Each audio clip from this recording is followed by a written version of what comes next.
ready to go, or I'm all mic'd up? Good to go. All right. Well, good morning, everybody. My name is Sean Ryan. I'm a partner at PwC, and I lead our digital and emerging technology business across the region. I also lead our artificial intelligence business for the firm globally. I'm absolutely delighted to be here today with His Excellency, Mr. Rudiantara, who is the Minister for Communications, Information Technology and the Republic for Indonesia. So we've got a really interesting and exciting agenda today for what we're going to go through. We're going to talk about and raise awareness about the positive impact around disruptive and digital business models and the long-standing issue around income inequality. We're going to talk a little bit more about income inequality, the magnitude of it, and also how we measure it, because it'll give context when we talk about some of these business models and how they can start to address the issues. We're also going to talk a little bit about what governments can do, okay? And it's in that context that we're also going to launch Indonesian government's Inclusive Digital Economy Accelerator Hub, which is being developed in conjunction with PwC as a knowledge partner. So the ultimate objective of the IMF is to stimulate sustainable and inclusive economic growth globally, okay, and to really promote economic access to all. And Indonesia recognised that the digital economy is critical to driving inclusive economic growth globally, and they play a key role in accelerating this and with a focus on people at the lower end and bottom of the socio-economic pyramid. Okay? We recognise that there is, and we need to tackle social and global challenges to really empower micro and small to medium enterprises and people at the bottom of the socio-economic pyramid to really adopt and apply a lot of these innovative and intelligent technologies and some of these disruptive digital business models to really drive inclusive economic growth and start to address the widening of that gap between wealth and income distribution. We've assessed a number of these different business models that we're going to talk a little bit about today. Some of them, but not all of them, can really apply and actually provide benefit. But the ones that do, we're going to talk about, and really they in three broad categories, which we refer to as pathways. First of all, it's about the sharing economy, which is all about expanding economic access and activities to all. We're also going to talk about the digital and the workforce digitalisation, which is really about increasing opportunities for people through digitalisation. And then finally, we're going to talk about how these models fit within financial inclusion, which is really about providing financial services to the unbanked or to the underserved. I'd like you just to sort of take a pause and look at the stats that we have here about as we talk about income inequality to give you a sense of the magnitude of what we're talking about, okay?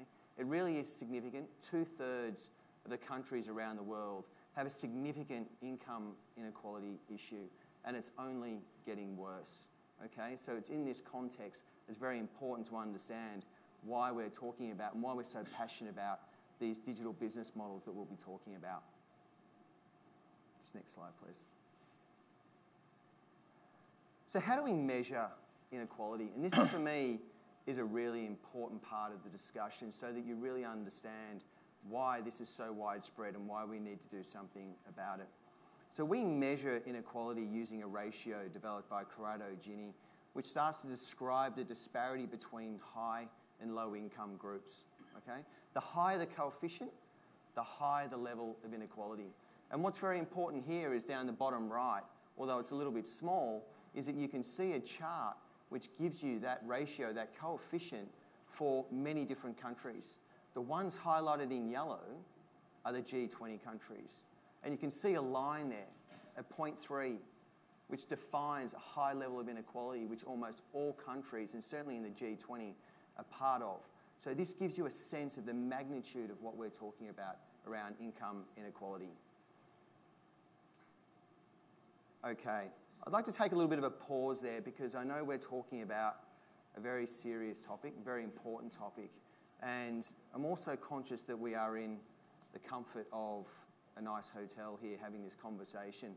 So what I'd really like to do is get you to think about what income inequality means to yourselves, to get you in the right mindset for the rest of the conversation.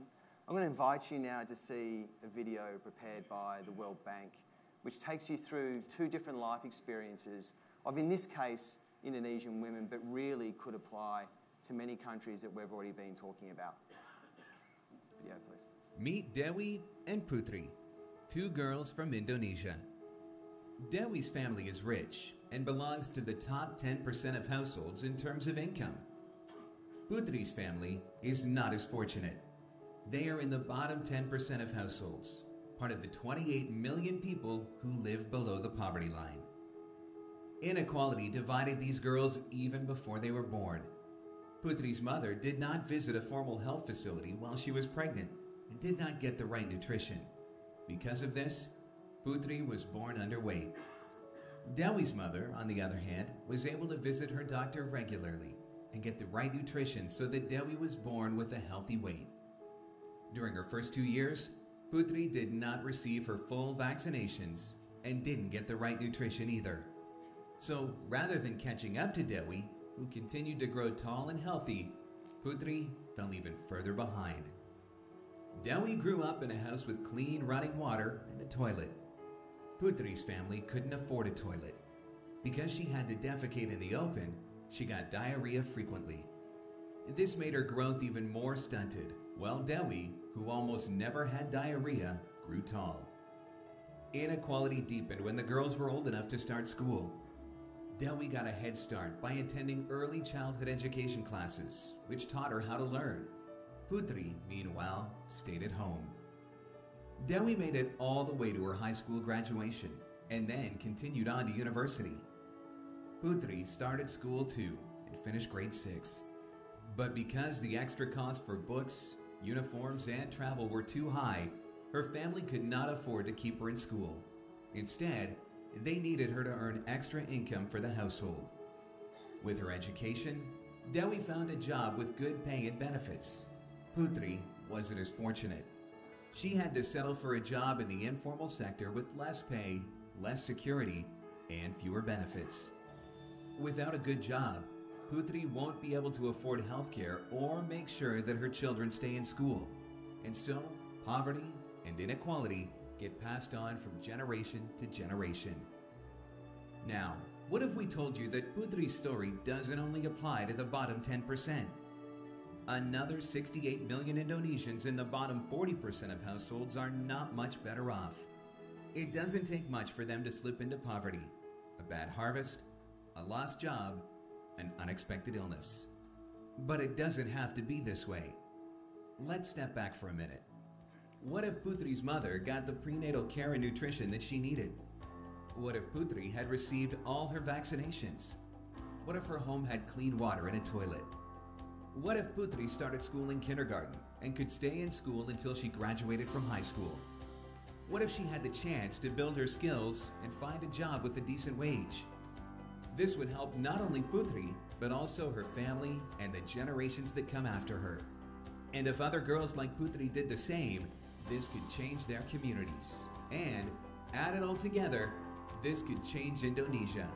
But it all starts with giving Putri and Dewi and other kids like them an equal chance. It's food for thought, isn't it? So as powerful as a video is, the research obviously also backs this up. And it shows to us through the IMF research that this is really a problem for all of us globally, as we've shown. And the fact is that as the top 20% gain more, economic growth is actually reduced for a further 5 years. Okay? So very, very interesting statistic. We move forward, please. So I want to really talk about what's all this about, disruptive and digital business models, and how does this really apply? And could this be really the solution that we've been looking for really centuries for this serious problem that we have around income inequality? And it's an absolute fact that the leveraging and use of technology and digitalisation really drives inclusive economic growth.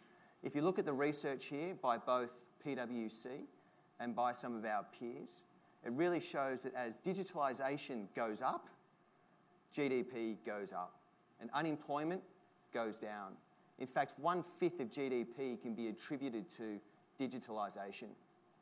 PwC interviewed a previous economics from the World Bank, Professor Blanko Milanovic, and he implored and underscored that governments must embrace technology and they must not stand in the way of technology and understand how they can leverage this to drive economic growth.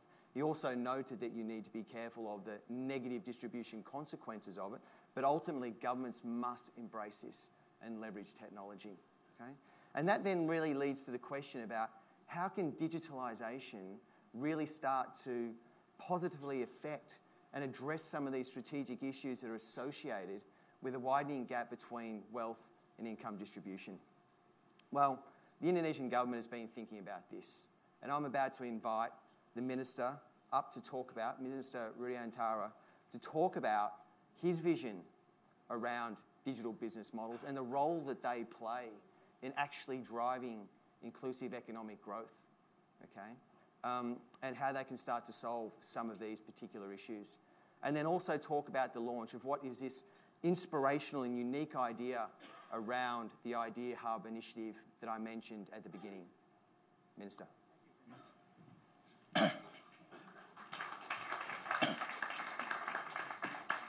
Thank you, Sean. Pleasure.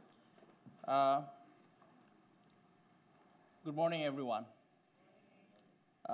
As Sean mentioned, actually 1% of population in the world right now, dominating a half of the global wealth. That is the challenges for us. Even only for the last 3 years, the number increased from 47 to 50%, from 47% to 50%. So the gap is widening. The challenge for us is how are we going to close the gaps?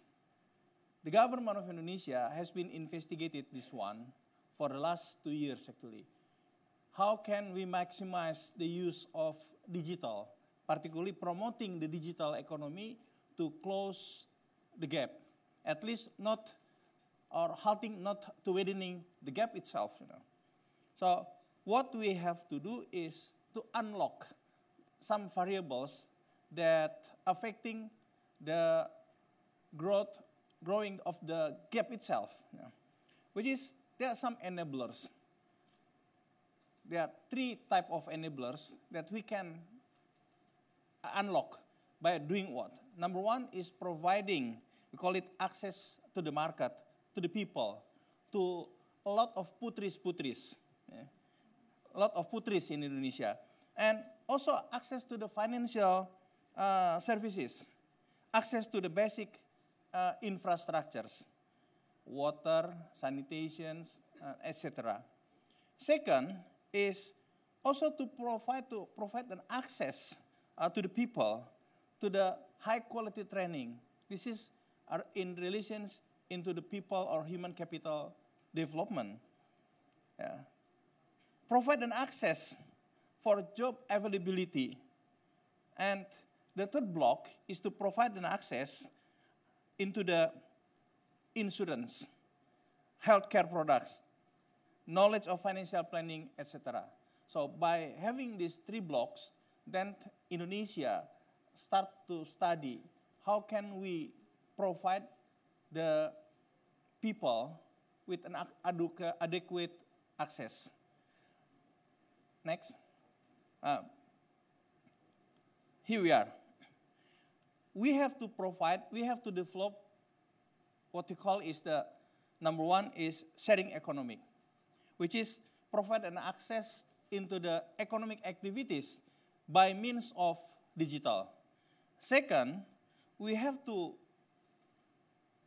be able to retain, enhance, and create employment, again, by means of digital. Later on, I would like to share with you an examples in Indonesia, how I'm going to provide an access to those variables. And then the third one is provide the people, the unbanked people, yeah, with the financial and banking services. In particular, actually, this is part of our objective.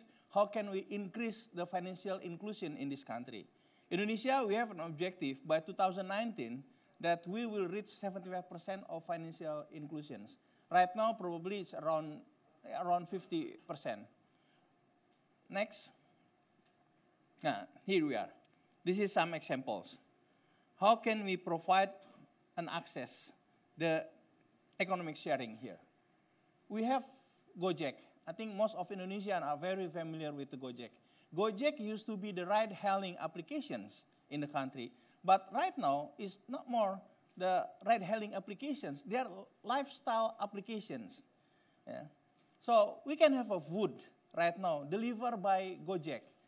So we can have even massage, yeah, by Gojek. They will send the masseur, yeah, to our resident just for us to have the massage services. We can do a lot of things with this Gojek. Yeah. Here we are.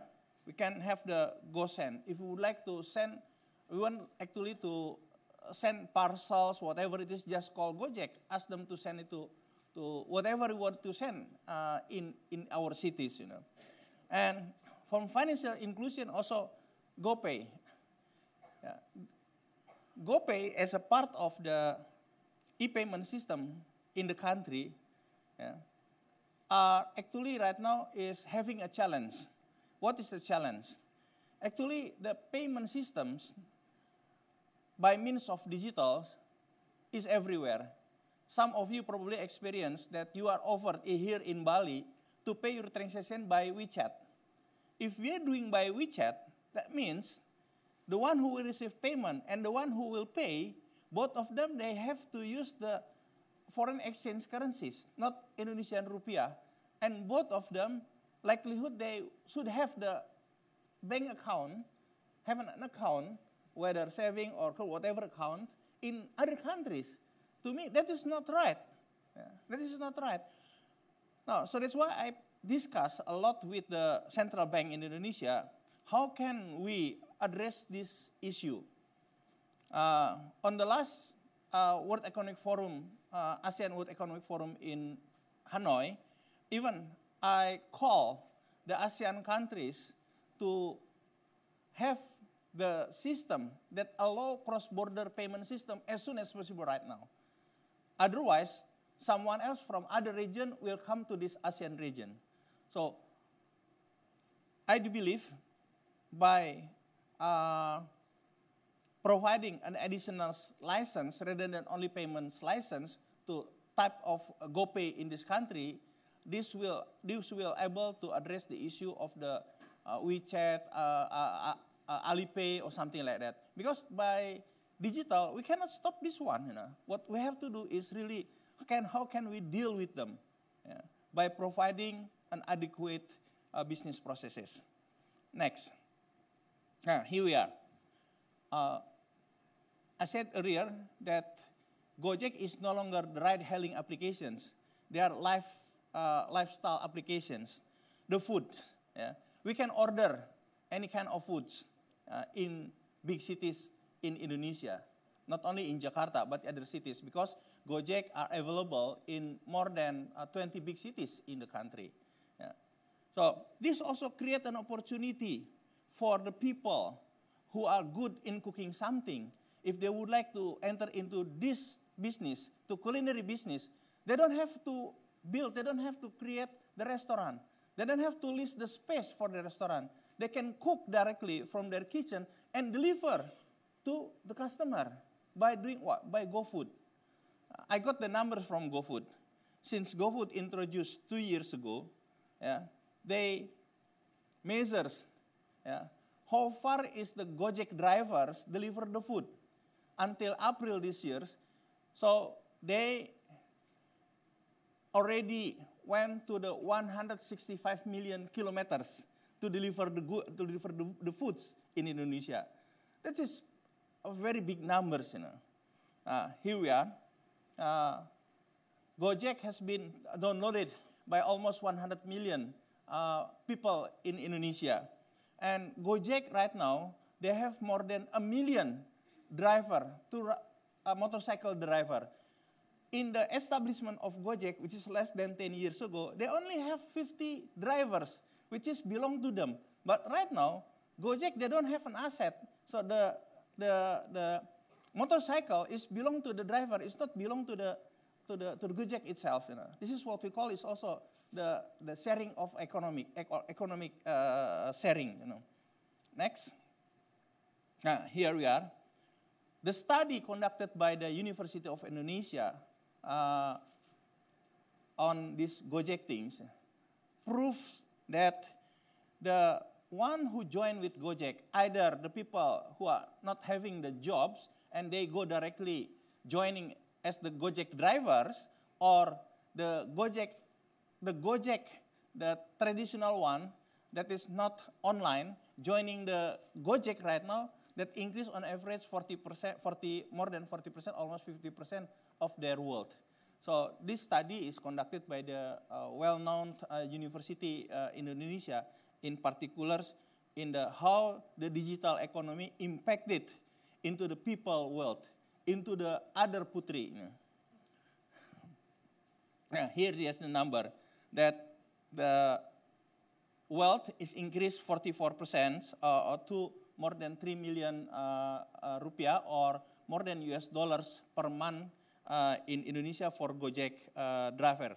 This is only showing to us that before they join Gojek and after they join Gojek. This is only for the driver, not to mention the ecosystem. As part of the Gojek ecosystem, SME partners. So they are able to create the 15 million SME. It's not only the one who sell the food, but also the other things. Masseurs in the massage, go clean. If you would like to clean up our apartment, we just call Gojek through Go Clean, and they will come, and the cleaner will come to our apartment, cleaning up our apartment with their own equipment. So many things that we can be done. So this is really create a new entrepreneurship in the country as well. Next. Sharing economic. How can we unlock? Again, there is a blockage. Now, how can we unlock on this one? Equal opportunity, access to the market, access to the financial services, whether saving or whatever it is. We have a chairman of the Indonesian Fintech Association here with us. But we are not entered into the saving yet for the time being. I think we are on the fintech. We are on the still on the lending side. Am I correct on that one? Yes. And also providing an equal access to decent job, access to high quality training, increase productivity, new and traditional jobs. For this one, in particular, the government of Indonesia, we are having the program by next year to 2020. How can we actually produce or create 20,000? We call it digital talents. This is as a result of my discussion with the big tech company in Indonesia, such as Microsoft, Cisco, Google. They got the problem when they would like to hire the technician in this country. It's not an engineer. Engineer, if they don't have, they can import it from some other countries down to Indonesia. But technician, if they import it from other countries down to Indonesia, it's going to be expensive for them. This is number one. Number two, it's going to be create some sort of jealousy even for the Indonesian. Why do they have to import even the technician to do the digital things in the country? So that's why we agreed with the Microsoft, Cisco, Google. I'm talking with Alibaba as well. How can they develop the syllabus? And then we call the Indonesians, younger generation in particular, whether they are graduated from the vocational school or they graduated from universities, doesn't matter, as long as we kept their age, maximum 29 years old. They may join to have some sort of the 2-month short course dedicated, and the syllabus provided by those big tech companies, and then they will be certified. So once they're certified, so they may join directly to the digital sectors. That is one of the program that we have created with the ecosystem. This is again to address the unequal access to the decent job. You know? And then inability to cope with the shock is, why don't we can provide an access into the increased quality of social assistance programs and access to the insurance. Right now, we don't have the fintech in insurance yet, you know, but we have the startup that provide some sort of services to become a matchmaker between the insurance company and the one who need the insurance. You know. So those are the type of the effort in the country. The objective again to unlock the 3 block of would consider as a blockage or the door that still locked for the people. I think by this I would like to hand it over back to Sean. Thank you very much, Minister. Microphone working well. Thank you very much, and that was a really enlightening view, especially seeing Gojek and some of these digital business models and the impact that they're starting to have on economic growth. Can we just wind up back a couple of slides? I'd like to start to take you through just some other examples to really highlight the point about how some of these different digital business models are really operating around the world. I'm going to categorize these and talk about these a little bit in the terms of the 3 focus areas, these pathways that we've been talking about. So first of all, in the sharing economy, which is about expanding that economic activities and access to more. And here we've got an example of Baemin, which is a Korean online food retailer, which has connected more than 200,000 restaurants with 6 million different customers. Okay, go into the next one. We've got the doors here that we've been talking about and the different variables about how they unlock inequality. And it's amazing how these digital business models start to actually do that for each of these. We've got Mercado Libre, which is an Argentinian online retailer, which has connected 33 million unique buyers to over 11 million sellers in a marketplace within Argentina. As I move to workforce digitalization, remember the ability to actually increase opportunity for people through digitalization. We've got Freelancer, which is originally an Australian-based marketplace, which is actually now a global marketplace, and that has connected over 30 million different freelancers to about 14 million different projects, showing the power of being able to connect these two together. In a similar way, we have Open Classrooms, which is a French education provider. They've been able to connect 2.5 to 3 million students with about 1,200 different online courses. It's actually created about 30 different pathways all the way through to diplomas that are actually recognised by the French government. That really shows how some of these key variables have been addressed by some of these different models. Finally, we're talking about financial inclusion. Remember the ability to provide financial services to the underserved and to the unbanked. You've got Confio, which is a Mexican online lender which has been able to serve the unbanked through providing credit and loans up to about $50,000 US to many, many different families in Mexico. Okay? And further south in Brazil, you have Nubank, which is an online bank, which has been able to provide current and savings accounts and credit cards to over 1.5 million different customers, which really shows you the ability to provide financial savings and to start to address the unequal opportunities. So what I'd like to do now is actually move to what can governments actually do. And obviously the businesses themselves are responsible for running these digital business models, okay?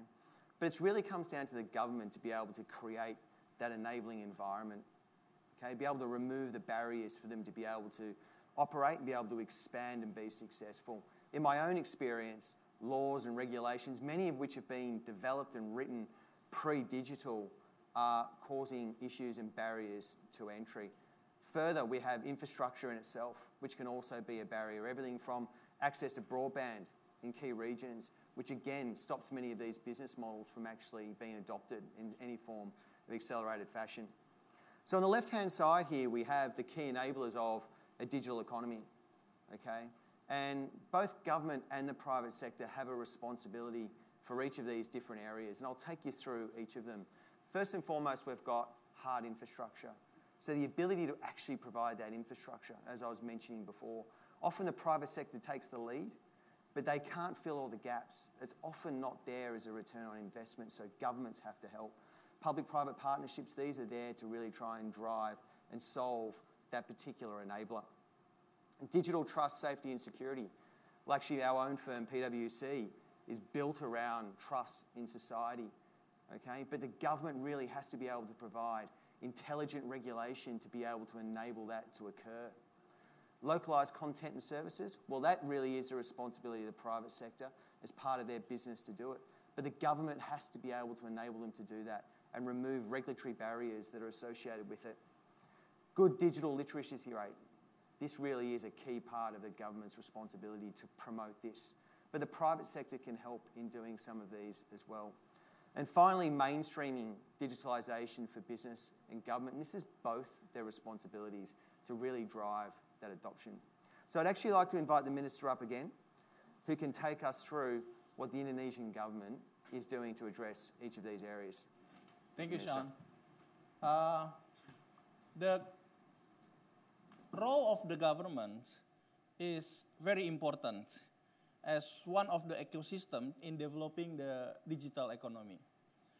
Number one, what we have to do is we have to change our mindset as the government. So, in the past, the role of my ministry only act as the regulators, always trying to regulate here and there everything. But nowadays, I myself spend less than 50% of my time to deal with the regulations affairs or regulatory frameworks, So I spend more time into the role of facilitator. How can we, the government, facilitate the ecosystem? Even further, how can we accelerate the digital economy in the country? I'll give you some example. On the regulation, we have to do relaxation for any regulations. We change the regulations, regulatory framework. Previously, we have 36 types of licenses in my ministry. Nowadays, we simplify into 5 types of licenses. If an applicant for license submitted their applications, the completed applications to obtain the license in principle, before noontime, it is guaranteed they will get an approval at the same day before 6 p.m. If you submit it after noontime, and you will get it on the following days in the early morning. So keep simplify, and simplify of any regulation. Yeah. So we even encourage the ecosystem. To me, the best regulation is less regulation. I'm pushing even the regulations to the sector. Why? The dynamic of digital change rapidly. Sometimes if we do regulations, we sign the regulation, the ink is not dried yet, the dynamics change already. Why then we have to regulate this one? And push it into the SRO, self-regulatory organization, to the sector himself. So that is on the regulation. Second, on the how the government, my ministry, facilitate this one, by adopting early adopting of the 4G. When I joined with the government, I never been in the government before. I only joined the government by end of 2014. So by that time, I was advised that we will we'll deploy the 4G by sometime in 2016 or 2017. I said, what the problem? Other country already deployed the 4G. And then after we discussed with the operator, good things, that we are able to move it forward by end to 2015, And then we also issue what we call is the affirmative policy. For the people who lives in Jakarta, in capital city, or who travel in Jakarta or in Bali like us, we enjoy the throughput of 4G 7 megabit per second. But our family who live in the eastern part of Indonesia, in the outskirts of Indonesia, they only enjoy 300 kilobit per second. Yet they have to pay more expensive per megabit delivered. That is not fair. And government is not dealing with the business. We are not counting based on the financial feasibility, but from economic viability. So that's why we have the program, what we call is the Palaparing. Can we move to the next slide, please? Here we are.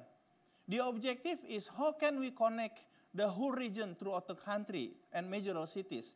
There are more than 500 regions and major cities in the country by the broadband backbone. And it has to be completed by 2019. So in the Western PAC, already in operations since March this year. Central PAC, construction is 99%. Even right now, we are entering into the testing phase. The Eastern PAC, which is the most challenging one, construction should be completed by December this year. So by 2019, we'll enter into the testing phase, and then will be fully commercial in the first half of 2019. This is the affirmative policy. So we provide this one, and we provide some sort of subsidy to the operators. Why? Because if the operators build this backbone, definitely it's not feasible. Financially, it's not feasible. Business-wise, it's not feasible for them. So that's why as the government, okay, then we took an affirmative policy. Because access to the internet, not only internet, high-speed internet, is the right of the people, the whole people in Indonesia. Can we flip back to the previous one, please? Okay, that is on the how we facilitate the development of this digital economy things. We also develop program that by 2020, we should be able to create 1,000 startups. This is not ordinary startup, but the startup that has to go to the proper process, whether acceleration, incubations as well. So we will have that one. And then the third one, how can we accelerate? Nowadays, Indonesia, we have 4 unicorns out of 7 unicorns in ASEAN. And we have thousands of startups. So that's why the government Indonesia with ecosystem, with my colleagues, with my friends, so we play the role as the matchmaker between the startups, Indonesian startups, who need the investment, and then with the global and national venture capitals. We call it the program, we call it Next Indonesia Unicorn, because we would like to create additional unicorn, not only 4 unicorns. Our target, at least we have the 5 unicorns in 2019. So we held the first event May back in Mali. We had 70, more or less 70 curated startup. It's not only but curated startup, and with more or less 60 global venture capitals.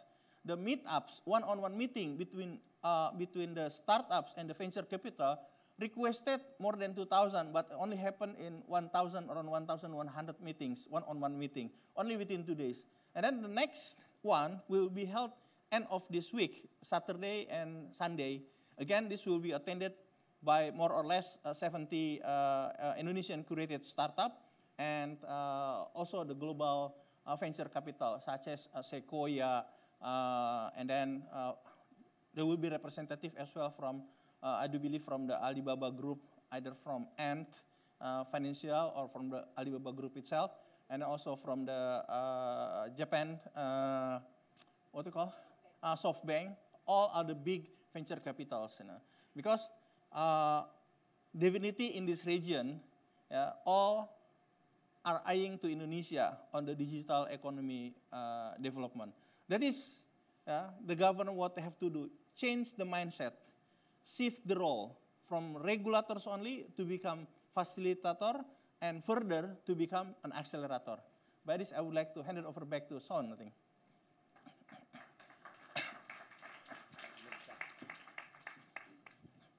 Thank you very much, Minister. So I'd now like to turn your attention to the Idea Hub and to give you a sense of what it actually really is and why it's so important and why we're so excited about it. And we think about these incredible digital business models. We've spoken about the enablers and what the governments can do.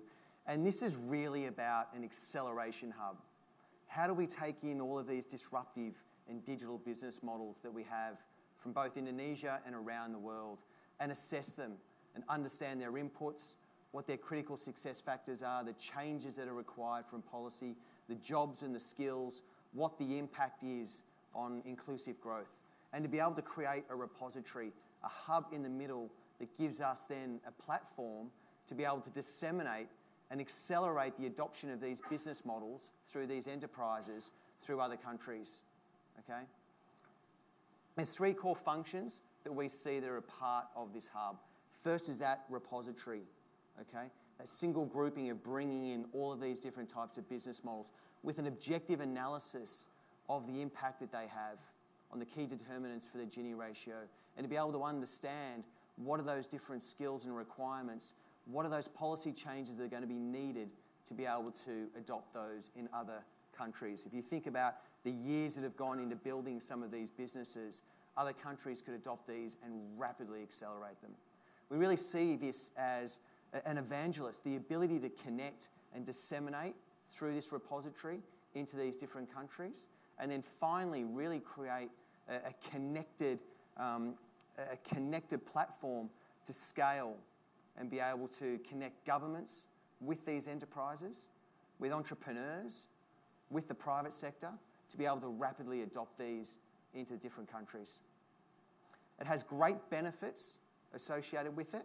I'll take you through a few of those. First, it gives insight to the different countries about the socioeconomic impact and innovation that these companies can provide to these countries.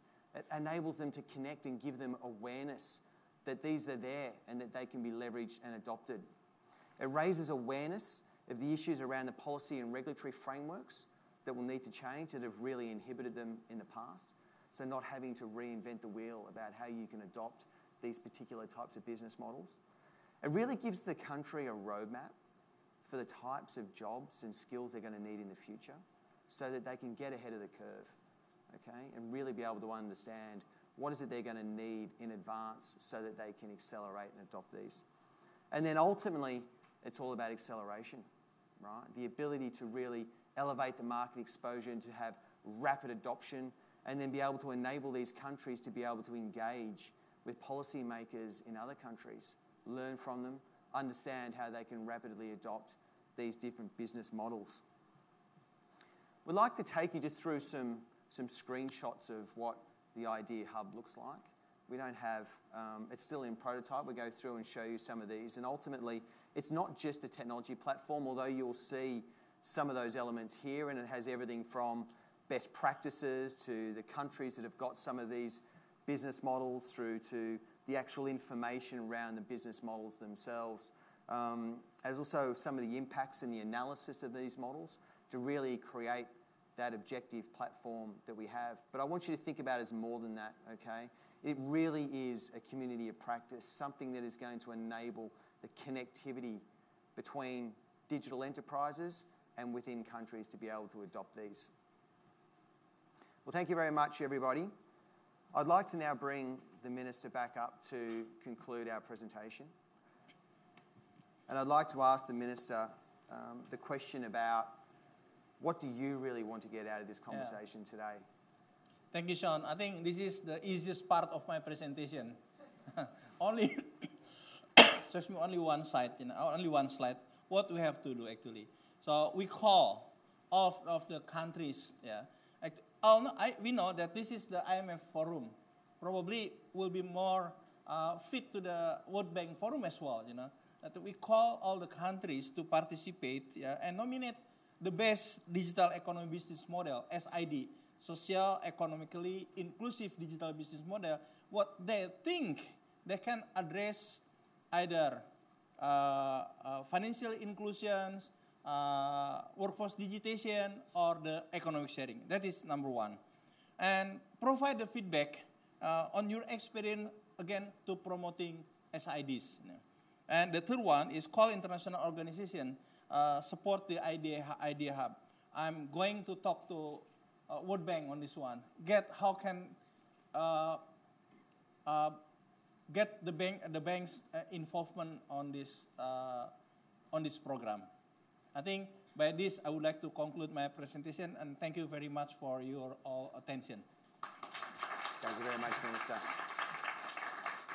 Okay, well, that concludes. We now have the ability to take some questions and answers. Please. Do we?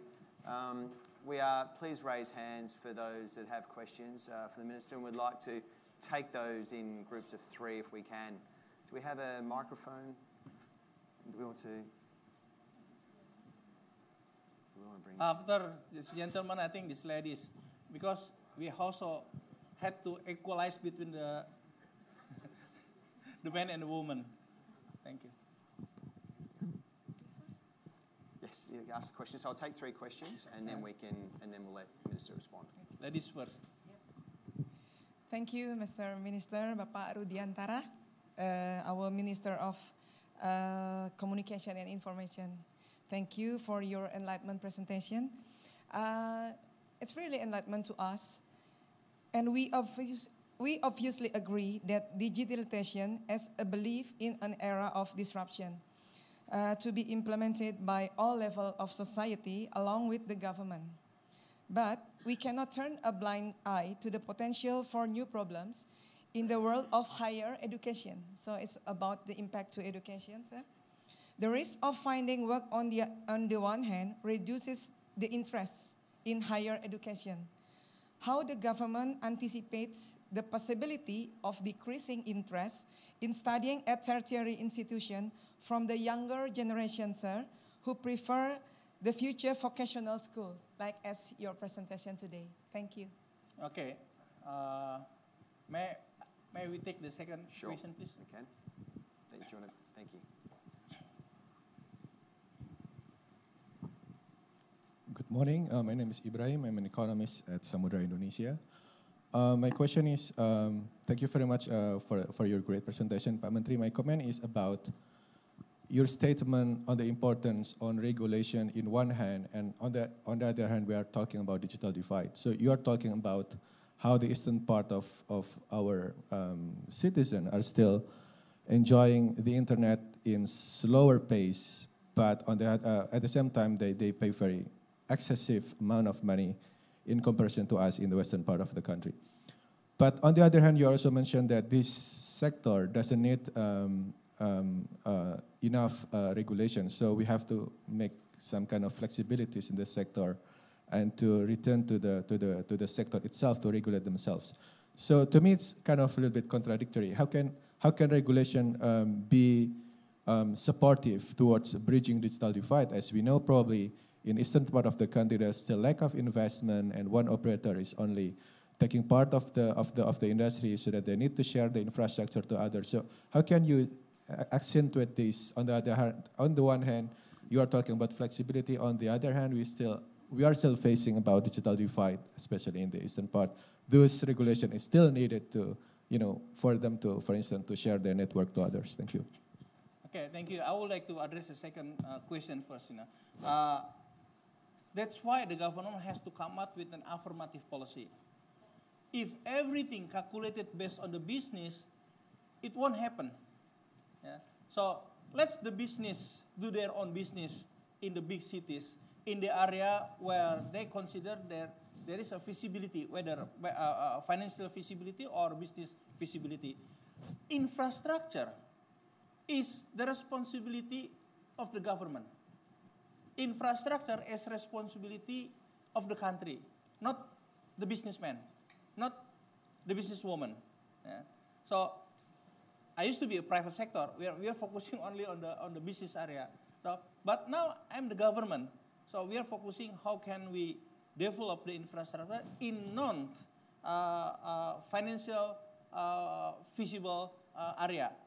We have regulation. We call it universal service obligation. I'm managing around $250 million every year to be spent on those areas, in the remote areas, in the outskirts Indonesia that are not covered by the adequate broadband. So that is the way the government has to do it. I have discussion as well with my colleagues, my counterpart, mostly from Africa. Because in Africa, they also need the infrastructure in place. But they don't have the affirmative policy such Indonesia has. I said, why don't we talk at the ITU level? Because by end of this month, yeah, we'll have the plenipotentiary ITU meeting in Dubai. Don't select the Secretary General that they don't have affirmative policy to the country that really badly needed the infrastructure. So affirmative policy has to be there at the country level or at the regional levels. And coming back to you on the education, I will respond you with the extreme example. Have you heard that IBM, Apple, they don't need degree anymore right now? Yeah. So what they do need is the really skill. Yeah? And I'm happy to witness the signing ceremony, MOU, between the France and Indonesia. If we may refer to the French, School 42, then Indonesia will have the School 42. That is going to be the first in Asia. In the School 42, they don't care whether you are graduate from the elementary school, junior high school, senior high school, from university.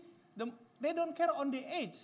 Yeah? What they do care is whether we are past the test conducted by the School 42. To learn what? To learn code. So that's why the tagline is the Born to Code. So this is an initiative taken by the government. So we know that probably certificate or degree is no longer number one in this country as well. So the government would like to accelerate this one. In developing the 20,000 digital talent even next year, we team up with the 20 best universities in Indonesia. So we actually playing with the ecosystem. I don't want to play by myself, because I don't have this capacity. But I have money. I can focus my money. So I allocate 5 million to support this 20,000 digital talent for 2018. And some also supported from the big tech company such as Cisco, Microsoft, Google. They conduct the CSR, and I challenge them. What is the result of your CSR? Why don't you turn it into swap it into this kind of program? And they agree, and let's go together then. And I also met with last week I met with the ministers of higher education, and then share with Excellency Minister saying that we do have program design. And the immediate response from the minister, the higher education, what did he say? Count us in, and I will allocate some of my budget to support this program. That's Indonesia, I think. Well, please.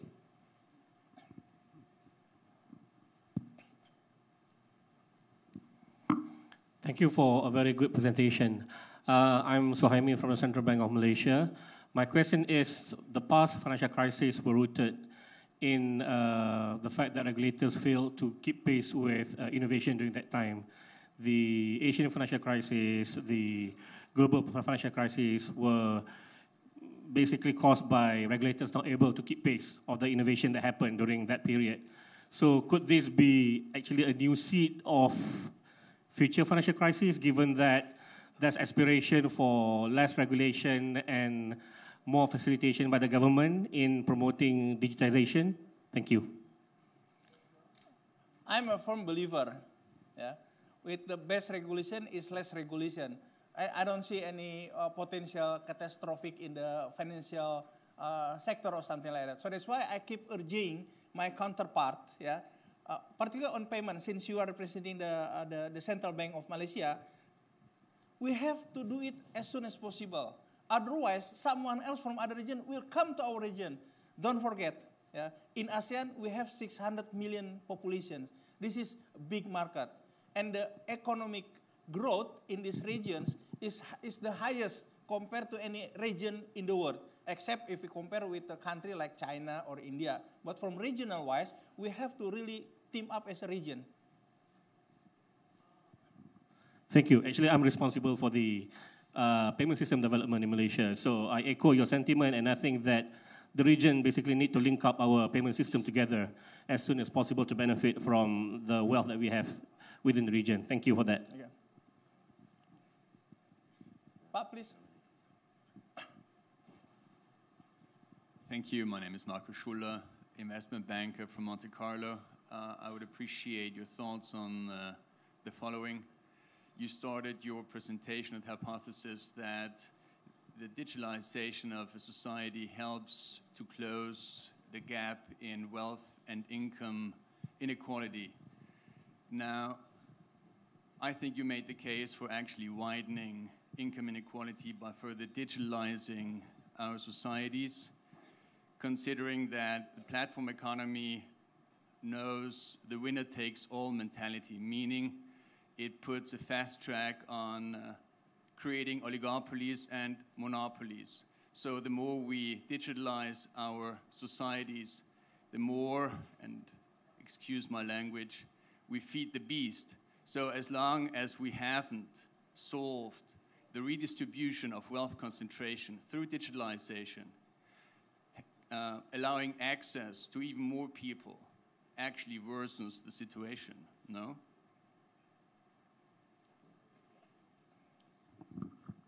Herr Schuller, danke for your comments. You know, if we do nothing, yes, I'm concur with you. It's as if we feed the beast because the winner takes all. So that's why we have to be close enough, as close as possible with the ecosystem.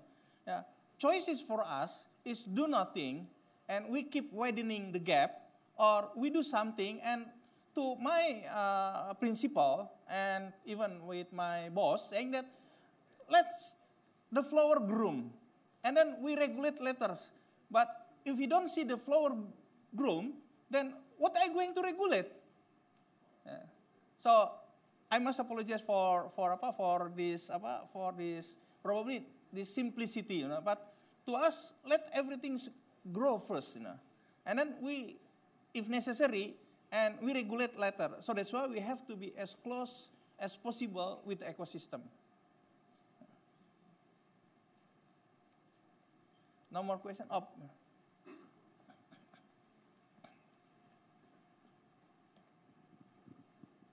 Last question, I do believe. I think. Last question. Hi, my name is Maclarina. I'm from the US, and I'm doing a research on cryptocurrency and regulation. So my question to you is, I know you didn't mention about cryptocurrency, but you mentioned about e-payment. By the way, thank you for your presentation. I'm impressed about your stating that you're doing 50% less of regulation and more into development. In case of e-payment, right, I'm not sure whether cryptocurrency is infiltrating Indonesia. What is your input and your on cryptocurrencies? On cryptocurrency. On cryptocurrencies, I follow the Central Bank of Indonesia because they are the one who lead this sector. You know, to my discussion right now, eventually this country will enter into cryptocurrency as well, but not type of the tokens. Bitcoin one, because Bitcoin is considered as speculative commodities in Indonesia for the time being, because they are not supported by the not transaksi, a fundamental transaction right now in Indonesia. But I'm a firm believer, after I discussed with my counterpart from any other part of the world, cryptocurrencies is a matter of time in the country as well. Is that infiltrating right now in Indonesia? Excuse me? Is it infiltrating in Indonesia right now, the cryptocurrency regarding tokens and Not Bitcoin? now. Not now. Okay. Not now. Thank you so much. And we do also by the blockchain. Very good. Well, Okay? No more questions? no more questions. Thank you very much for all of you. Thank you very much. Thank you very much. Thank you. Tom, thank you very much. Thank you very much. Wow, thank you. Are you promoting the cryptocurrency? Yes.